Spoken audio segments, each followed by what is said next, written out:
ओम शांति। ओम शांति। ओम शांति। मस्तक से, मस्तक में ओम, मस्तक में शांति, लाल सुनहरे रंग की भरपूर शांति। ये शांति सिर्फ हमारे पास है। शांति की भरपूरता क्या है? शांति की भरपूरता क्या है? कि शांति में आत्मा संतुष्ट और मगन होकर रहती है।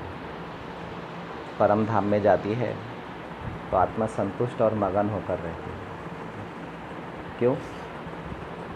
वहाँ तो ना किसी को देख पाती है, ना किसी से बोल पाती है, ना ही किसी के साथ रह पाती है, कुछ भी नहीं करना नहीं है वहाँ तो शांति में ऐसी कौन सी विशेषता है जो हम अपने आप अकेले में, वहाँ पर एकांत नहीं है, वहाँ एक है, वहाँ आदि मध्य अंत नहीं है, वहाँ एक है। हाँ, तो मतलब शांति में ऐसी कौन सी विशेषता है जो वहाँ पर हम एकदम मगन हो जाते हैं। ना देखना, ना बोलना, किसी प्रकार का चिंतन नहीं, किसी प्रकार का सोच नहीं, संकल्प विकल्प नहीं। मतलब शांति में ऐसी कौन, जरूर शांति की विशेषता है ना ये। तो परम धाम को स्वीट साइलेंस बोलते हैं। स्वीट साइलेंस होम, शांति के कारण नाम पड़ गया। और स्वर्ग को बोलते हैं सुख धाम, है ना। तो शांति की भरपूरता क्या है? जैसे उस दिन आपने क्या बोला था कि संगम पर बाबा समझ से भी ऊंची बात समझाते हैं, तो हमें क्या बात समझने की ज़रूरत है? जो हमारा 84 जन्म में पार्ट है वो हमें समझने की ज़रूरत है। लेकिन संगम युग पर बाबा हमें आकर तीनों लोकों का और तीनों कालों का, तीसरे नेत्र का, कल्प वृक्ष का, यानी ये समझाते हैं। उससे क्या होता है कि हम समझ से भी, अपनी समझ से भी आगे की समझने लगते हैं। और लक्ष्मी नारायण की विशेषता क्या होगी? वो समझदार होंगे, है ना। समझदार होंगे तो उनमें क्या आ जाएगा? वो अमीर आदमी बन जाएंगे। हाँ, अमीर आदमी बन जाएंगे, धनवान बन जाएंगे, है ना, संपन्न बन जाएंगे। और जो बेसमझ हैं,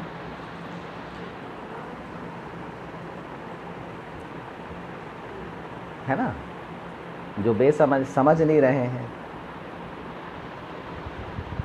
तो बाबा समझाते हैं कि शांति, परम धाम में शांति में क्या क्या चीज़ रहती है। जैसे अपन माता पिता के घर जाते हैं, अपने ससुराल से क्या मिलता है ना। माता पिता अपने घर से, अपने घर से जब हम माता पिता के मायके जाते हैं तो वहाँ पर सबसे पहले माता पिता मिलते हैं, ठीक है। तो माता पिता और बच्चे के बीच में प्योरिटी होती है, सुख होता है, शांति होती है ना। जब हम अपनी दुनिया में रहते हैं तो फिर हम अपने अनुसार रहते हैं, जैसे हमारा स्वभाव संस्कार है वैसा रहते हैं। लेकिन जब माता पिता के पास आते हैं तो वहाँ हमें प्यार भी मिलता है। हम माता पिता के प्यार की प्यास,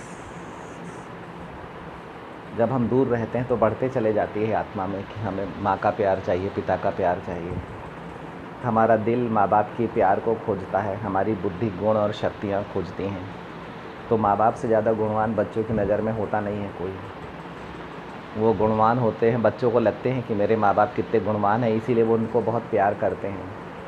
मुझे कितने अच्छे से पाल पोस कर बड़ा किया, तब तो गुणवान है। तो ऐसे ही शांति में जब अपन घर जाते हैं वहाँ पर हमें माता पिता मिलते हैं, शिव बाबा मिलते हैं। शिव बाबा आत्मा के माता पिता दोनों हैं, लेकिन कैसे माता कैसे हैं ये समझने की बात है। पिता तो हैं ही, उनको पिता का पार्ट पसंद है, लेकिन माँ कैसे बनते हैं ये बहुत ऊंची समझने की बात है ना। ज्ञान सागर, ज्ञान माँ को, यानी ज्ञान ज्ञानेश्वरी को ज्ञान कलश धारण करा देते हैं मस्तक में, और शांति से उनको ज्ञान देते रहते हैं। ज्ञान सागर से ज्ञान रत्न कहाँ आते हैं? उसमें ज्ञान माँ की भी बहुत बड़ा का रोल होता है कि वो भी ज्ञान सागर के साथ रहते हुए बहुत ही खुश रहती हैं, बहुत पवित्रता से रहती हैं, बहुत संतुष्ट रहती हैं। इसीलिए हम लोगों को अंदर में संतुष्टता लगती है, क्योंकि आत्मा का मातृत्व परम पिता, परम शिक्षक, परम सद्गुरु या सर्व संबंधी के साथ में मिलकर तृप्त हो जाता है। नहीं तो माता और पिता दोनों, नर और नारी में ये भाव हमेशा से सतयुग से लेकर कलयुग तक अतृप्त रहा है। भले सुखी रहा है, धन संपत्ति रही है, सब कुछ रहा है, ताज तक तिलक भी रहा है, लेकिन तृप्त नहीं हो पाया। तब तो नीचे आए ना। अगर तृप्त होते तो नीचे क्यों आते, है ना। और नीचे नहीं आते तो क्या नुकसान होता? नीचे आने में नुकसान क्या हुआ? और नीचे नहीं आते तो क्या होता? उठाने वाला नहीं मिलता, गिरे हुए को उठाने वाला नहीं मिलता, पत्थर बुद्धि को पारस बुद्धि बनाने वाला नहीं मिलता। ये साकार दुनिया का खेल है। और मैं आत्मा जिस रास्ते से उतरी हूँ उसी रास्ते से मुझे जाना है।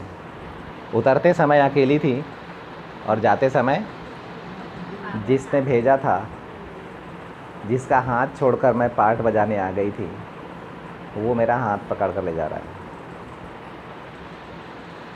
किसी ने बुद्धि दिया तो बुद्धि से कनेक्ट होकर जाता है, किसी ने दिल दिया तो दिल को थाम कर चलता है। कोई कर्म और कर्मेंद्रियों से बाबा के साथ साथ चलते रहता है, तो जब तक कर्मेंद्रियां हैं तब तक बाबा का साथ है। कर्मेंद्रियां छूटी तब कैसे पकड़ें, वो सीखा नहीं। इसीलिए दिल और बुद्धि से बाबा का हाथ पकड़ना है। केवल कर्मेंद्रियों से नहीं पकड़ना, रूप रंग से नहीं पकड़ना है, दिल और बुद्धि से पकड़ना। ये बहुत समझने की बात है, ये बहुत समझने की बात है। तो बाबा समझा रहे थे कि शांति और आत्मा के पास में 84 जन्म है, 5 रूप हैं, स्वदर्शन चक्र है।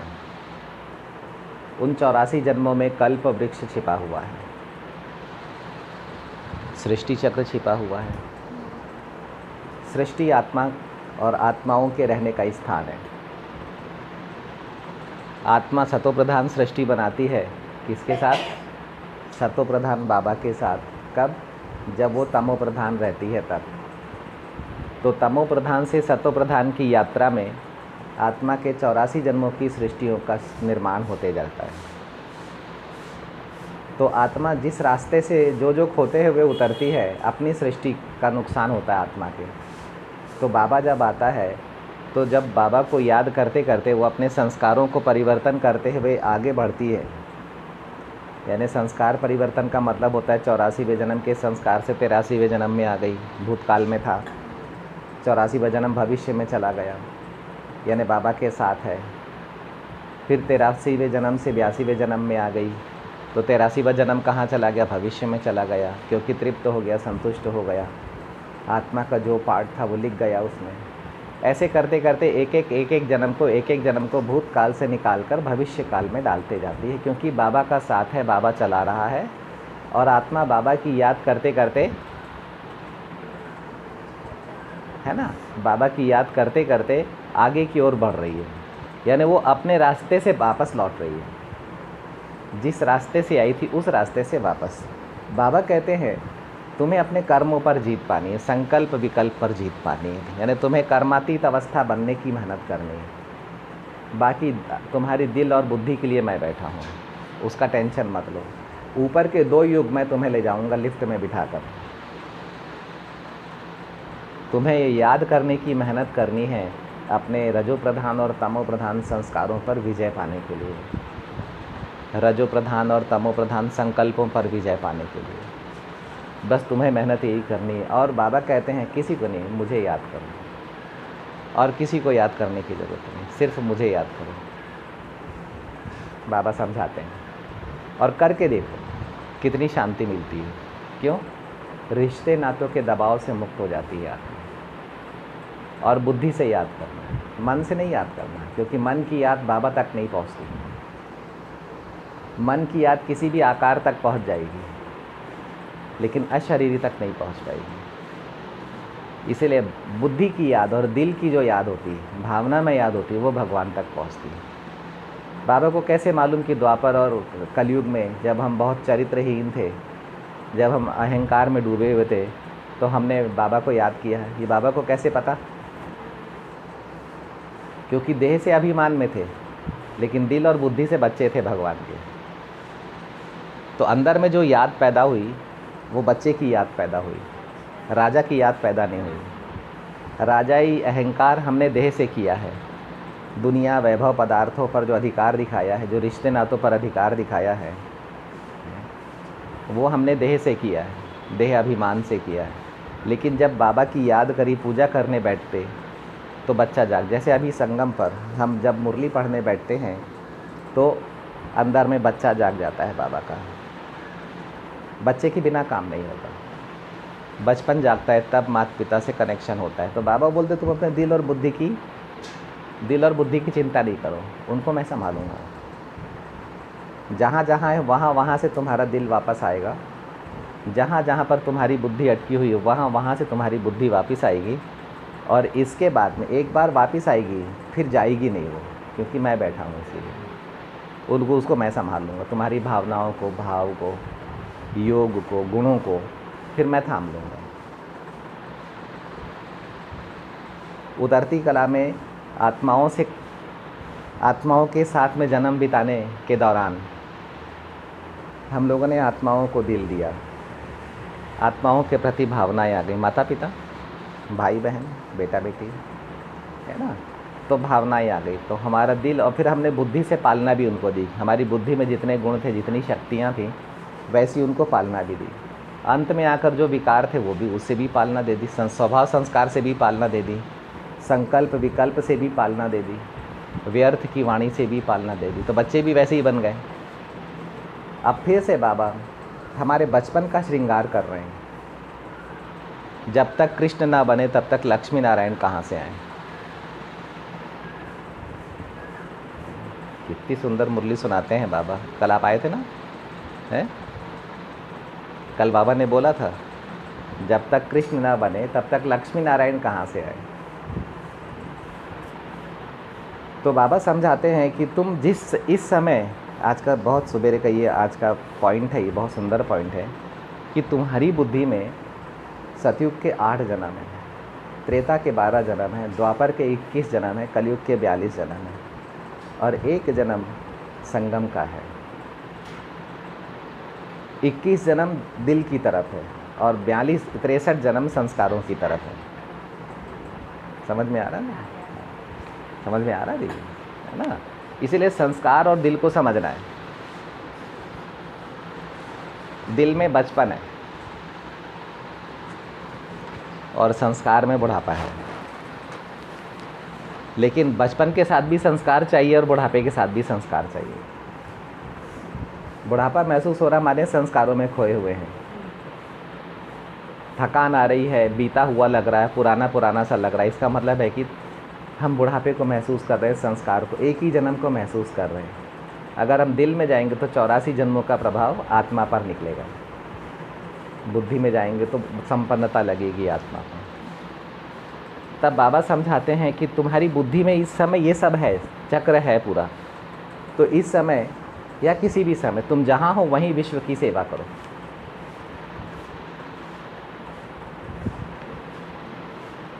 सुबह सुबह से तो प्रधान स्टेज होती है, तो वहाँ पर विश्व की सेवा कर दो। उसी स्टेज पर आप बैठे हुए हो तो सतो प्रधान आत्माओं की सेवा कर दो, या जो सतो प्रधान बनने वाली आत्माएं हैं उनकी सेवा कर दो।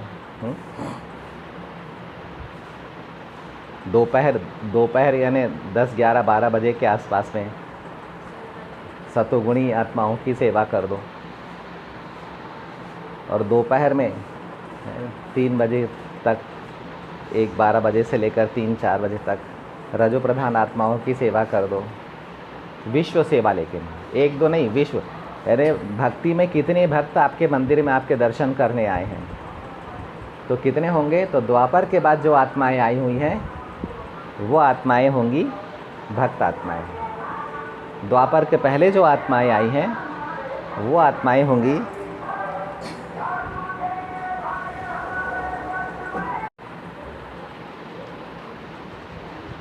तो ऐसे अपने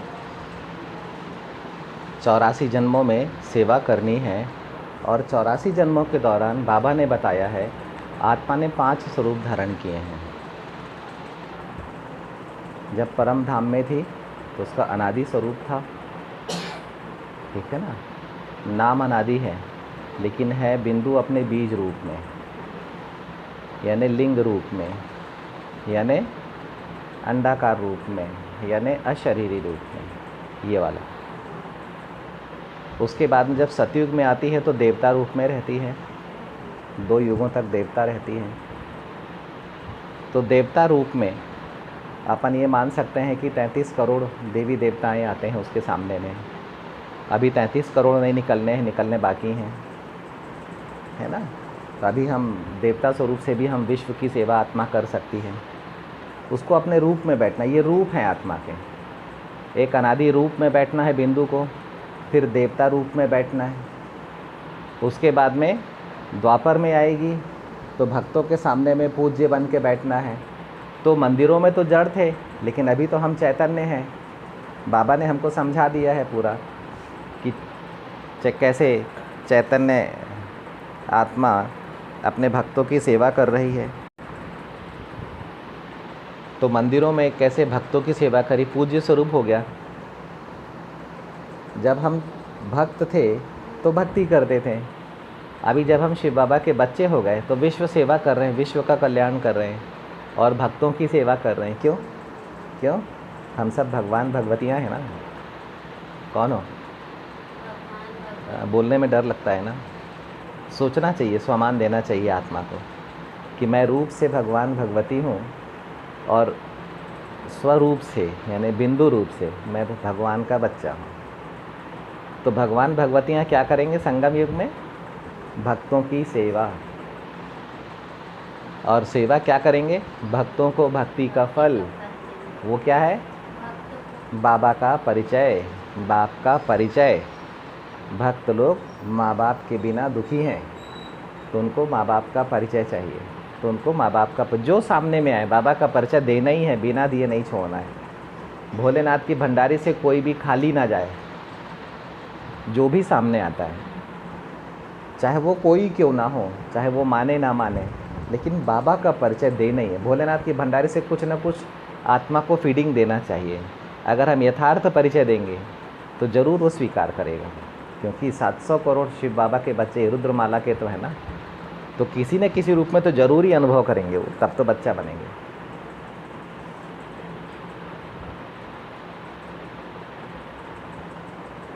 तो इस तरीके से फिर हम आते हैं ब्राह्मण स्वरूप में। तो ब्राह्मण स्वरूप की विशेषता क्या है? ब्राह्मण स्वरूप नर और नारी भाव से ऊपर है। सबसे पहली विशेषता ये है, अगर ब्राह्मण स्वरूप से हमें सेवा करनी है तो ब्राह्मण स्वरूप नर और नारी भाव दोनों से ऊपर है। अहंकार आया है नर और नारी भाव के कारण, और ब्राह्मण साकार दुनिया से ऊपर तक की पहुंच रखता है। समय से भी ऊपर निकल जाता है ब्राह्मण। सृष्टि चक्र से ऊपर अपने दोनों रूपों से निकलता है। वो एक रूप से नहीं निकलता, अपने दोनों रूपों से सृष्टि चक्र से बाहर निकलता है। और वहाँ पर बैठकर कलयुग में 700 करोड़ आत्माएं हैं। उनमें देवी देवताएं भी हैं, उनमें वैश्य भी हैं, शूद्र भी हैं, हर प्रकार की आत्माएं, और नर और नारी रूप में है। नर और नारी रूप में। तो ब्राह्मण ऊपर में बैठकर तपस्या करता है। दूसरा, ब्राह्मण भगवान की सामग्री को दान करने वाला दाता होता है। संगम युग में बाहर से मनुष्य अर्थात अंत, और अंदर से देवता माने आदि। तो ब्राह्मण के संस्कार में आदि मध्य अंत होता है, जो जीवित चैतन्य होता है। बाकी मनुष्यों को नहीं मालूम है कि उनके पास में कितने जन्म है, क्या केवल एक जन्म के संस्कार में जीते रहते हैं। तो अंदर से आदि और बाहर से अंत, तो मध्य भी जरूर होगा। जहाँ आदि और अंत है तो मध्य भी जरूर होगा। तो आदि मध्य अंत हो गया। अभी आदि और अंत के बीच में कितना दूरी होगी? बीच में कितनी दूरी होगी जी? जोर से बोलिए। और पहले मणके और अंतिम मणके के बीच में कितनी दूरी होती है? दोनों ही मणके फूल के पास होते हैं, मेरुदाना के समीप होते हैं, दोनों ही मणके, है ना। तो आदि और अंत दूर दूर नहीं है। आदि और अंत में केवल ब्रह्मा, मम्मा और शिव बाबा यही होते हैं बस। और ये क्यों होते हैं? क्योंकि ये अनादि रूप में रहते हैं, क्योंकि ये फरिश्ता रूप में रहते हैं, इसलिए ये एक रूप में रहते हैं। इसलिए अंतिम नंबर को और पहले नंबर का कनेक्शन जोड़ लेते हैं। ये माला पूरी करने के लिए अपने आदि और अपने अंत का कनेक्शन लेना जरूरी है। दोनों तीन मतलब ब्रह्मा, मम्मा और शिव बाबा से अपने अंतिम जन्म का और पहले जन्म का कनेक्शन जरूरी है। ये आत्मा को समझना चाहिए, तब जाके उसकी माला पूरी होगी। जिसने अपनी माला पूरी कर ली उसको क्या बोलेंगे? यानी 84वां जन्म पहले जन्म के पास में आ गया। यानी मनुष्य से देवता और देवता से मनुष्य। देवता से मनुष्य बनना है तो आपको 5000 साल, और मनुष्य से देवता बनना है तो 1 सेकेंड। लेकिन कैसे? एक आए कहाँ से? एक आए कहाँ से? एक जाए कहाँ? एक कहाँ से कहाँ तक की यात्रा करे? एक को कौन मिले जो आदि मध्य अंत को जोड़कर एक बन के फिर चला जाए वापस? तो जिसने आदि मध्य अंत को जोड़ लिया उसने अपने 84 जन्म के संस्कारों को अशरीरी में समा लिया, विदेही बन गया। प्यार से देह छोड़कर निकलेगा जैसे मक्खन से बाल, और मुक्ति में जाएगा सीधा। उसको मुक्ति का द्वार, मुक्ति का रास्ता मालूम होगा। तो जब मैं बाबा की घर की ओर यात्रा शुरू करता हूँ, बाबा को याद करता हूँ, बाबा मेरे पास आते हैं घर ले जाने के लिए, तो मैं बाबा को कलयुग के अंतिम जन्म में पतित अवस्था में मिलता हूँ। और मैं बाबा को याद करता हूँ तो बाबा मेरे एक एक जन्म के संस्कारों को पार कराते जाते हैं। यात्रा, मेरे 84 जन्मों के संस्कारों में आत्मा को बाबा यात्रा कराते हैं। और बाबा की याद करते करते करते करते जब मैं द्वापर पार करता हूँ, उस समय मेरी फीलिंग होती है कि मैंने कर्म और संकल्प पर विजय पा ली है। अभी ना तो किसी प्रकार का व्यर्थ संकल्प है और ना ही किसी प्रकार का व्यर्थ के कर्म। विकर्म की तो बात ही छोड़ दो। और उसके बाद मैं सुखों पर भी विजय पाकर दुखी आत्माओं को सुख देता हूँ। मैं सुखों को भी ग्रहण नहीं करता हूँ। यह त्रेता और सतो प्रधान आत्माओं की, सतयुग की आत्माओं की विशेषता। वो खुद सुख नहीं लेंगे, दूसरों को सुख देंगे। यानी सुखों को कंजम्पशन नहीं कर रहे हैं वो। ब्रह्मा बाबा की विशेषता थी, बच्चों को नई नई बिल्डिंगों में रखा, लेकिन खुद हमेशा कुटिया में रहे, क्योंकि आत्मा भी कुटिया में रहती है। देह से घर गृहस्थी चाहिए, लेकिन आत्मा की गृहस्थी, आत्मा की भी बहुत बड़ी गृहस्थी है। रजो प्रधान तमो प्रधान गृहस्थी भी है और सतो प्रधान गृहस्थी भी है आत्मा की। ये एक अलग विषय है ये। और फिर सतो प्रधानता तक पहुंच गए, अब अशरीर रूप को धारण करके परम धाम में प्रवेश करना है। तो सतो प्रधान आत्मा परम धाम में जाएगी और सतयुग में सतो प्रधान आत्मा रहेगी। तो तमो प्रधान से सतो प्रधान की यात्रा पूरी कर ली। सतो प्रधान अर्थात बिंदु प्रधान, तमो प्रधान अर्थात देह प्रधान। जो अपने को देह समझे वो तमो प्रधान, जो अपने को बिंदु समझे वो सतो प्रधान। उसके जीवन में बिंदु देह से पद्मों गुना ज़्यादा वैल्यूएबल होगा। बिंदु में 84 जन्म है, देह में मात्र 1 जन्म है। तो बिंदु की वैल्यू होगी, वो हर बात में बिंदु को आगे रखेगी, अपनी देह नाम रूप मान शान को आगे नहीं रखेगी। इसीलिए नर और नारी भाव की कमी है ये, कि नाम रूप मान शान, नर और नारी भाव को चाहिए लेकिन बिंदु को नहीं चाहिए। बिंदु तो बहुत ऊंची अवस्था वाली है। बिंदु तो 84 जन्मों के संस्कार अर्थात नाम रूप मान शान के मालिक है। तो इस बात को समझते हुए हमारे को अब अपने पुरुषार्थ में ये रास्ता है कि मैं कहाँ से आई थी और मुझे कहाँ जाना है, मैं कैसे आई थी वैसे ही मुझे लौटना है। मैं जिस रास्ते से नीचे उतरी हूँ, ब्रह्मा बाप का, बाप दादा का हाथ पकड़कर मेरे को उसी रास्ते से ऊपर चढ़ना है। मैं किसी दूसरी आत्मा के रास्ते से ऊपर नहीं चढ़ सकती, मुझे अपने रास्ते से ही चलना पड़ेगा। और वो सारे पेपर, जिन जिन पेपर में मैं हारी थी, फेल हुई थी, वो सारे पेपर देते हुए और बाप दादा का हाथ पकड़कर पास होते हुए मुझे आगे जाना है। और अभी ही करना है, इसके बाद समय नहीं मिलेगा। अभी नहीं किया तो अंत में करने का तो प्रश्न ही नहीं है। जो कुछ सीखना है अभी सीखना है, बाकी चारों युगों में सीखने को हमें कुछ नहीं मिलेगा। तो बाबा समझा रहे थे कि शांति की भरपूरता, संतुष्टि, परम धाम में हम संतुष्ट मणि बन के रहेंगे। संतुष्ट क्यों रहेंगे? संतुष्ट क्यों होंगे? क्योंकि हम सर्व गुण संपन्न होंगे, 16 कला संपूर्ण होंगे, संपूर्ण निर्विकारी होंगे। संपूर्ण निर्विकारी क्यों होंगे? क्योंकि निराकारी और निरहंकारी होंगे, इसलिए निर्विकारी होंगे। समझना है बातों को, सब आत्मा से कनेक्टेड बातें हैं।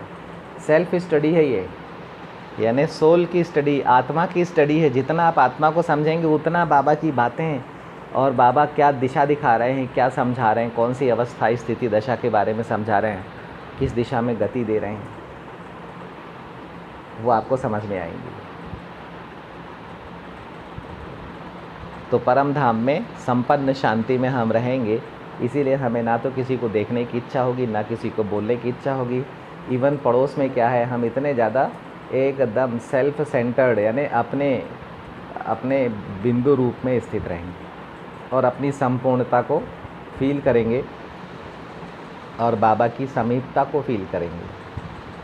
अभी हम किसी देहधारी की समीपता को फील करते हैं। किसी देहधारी ने हमारी देह के ऊपर में अधिकार जमा के रखा हुआ है। रखा है? कितने साल पुरानी देह हो गई? 70, 65, 74 साल पुरानी देह पर किसने अधिकार जमा के रखा हुआ है? किसको आपने अधिकार दिया हुआ है जो 74 साल पुरानी देह पर या 65 साल पुरानी देह पर या 70 साल पुरानी देह पर अधिकार जमा के रखे? नहीं तो छोड़ दो, पुरानी देह को भी नहीं छोड़ते हैं। आज टाइम नहीं है किसी के पास में देह से छुट्टी लेने की। देह दुनिया वैभव पदार्थों से छुट्टी लेने का टाइम नहीं है आज किसी के पास में। हम ही लोग हैं खुश नसीब जो हमारे पास में सुबह और शाम इतना टाइम होता है। नहीं तो लोगों के पास तो सुबह और शाम काम ही काम होता है ना। तो जिनकी तकदीर, कर्तव्य होता है, बाप होता है, ब्रह्मा होता है, ऊंचाई होती है, विशालता होती है, संपन्नता होती है, तृप्ति होती है, आराम होता है, संतुष्टि होती है, गुण होती हैं, शक्तियाँ होते हैं। हमारे अनुभव कितने संपन्न बनते हैं, जमा होते हैं। कमाई कितनी करती है? आत्माएं घर में कंगालों टाइप पड़े रहती हैं, सोते हुए, हकते हुए। यहाँ देखो तो सबसे ऊपर निकलकर कितनी ऊंची स्टेज में रोज़ बैठते हैं।